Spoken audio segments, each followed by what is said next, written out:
Welcome to CEAg Talks, the video series from CEAg World, a media site devoted to the business of growing food undercover, including greenhouse produce, vertical farms, and outdoor protected crops.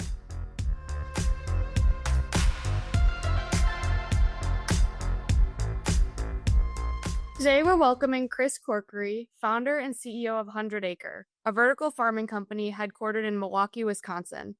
Chris will be joining one of our editors on stage at the CEAg World Conference and Expo for a one-on-one chat about his operation and how it's grown since launching in 2021. In this CEAg Talk, we'll get a sneak peek at that conversation. So tell us a little bit about your company's mission. Sure. So 100 Acre is a indoor hydroponic operation that's 3.5 years old.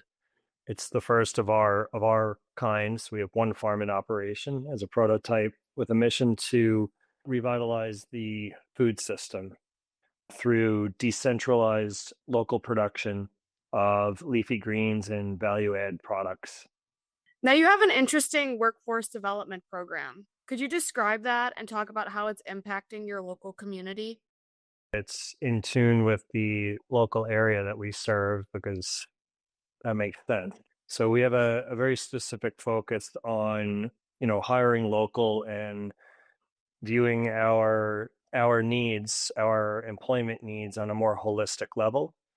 So how do you really start to create that pipeline of talent that you can attract back into the world of agriculture, which we've lost over many decades, and really establish careers, future-proof careers in the food system, as opposed to just what has commonly become day labor within a farm space.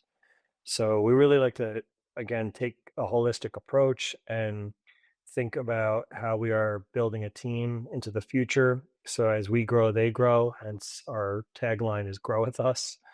Yeah, that's sort of the 360 approach, starting actually with teenagers in the high school system and working up into young adults and in other areas. Now, you serve local school districts and donate produce to food banks while also working with commercial retailers. How do you maintain that balance? There's sort of this notion that one hand feeds the other. So, when you're a community farm, meaning that you're generally in a more populated area with a smaller footprint, serving a denser customer base, meaning there's more people within a smaller radius. There generally will be a stronger sense of community, right? It's just a numbers thing. And with that said, when I say one hand feeds the other, we have a very unique approach to this inner city farming model where within any community, the chef, the restaurants are an essential aspect of that community. They represent the taste and the flavors and the social side of things. That's really important to us, is to make sure that we have that connection to the food service space. And it goes beyond that. It's not just restaurants. It's, food service is pretty broad, right? It's the large scale and institutional food service operations that take care of hospitals and stadiums and universities and K through 12 school districts. It's the individual restaurants and food trucks and catering groups, and it's the hotels and what they have in partnership with operators on the first floor usually. So that's a whole world of food service, which is kind of that's the fabric of a community.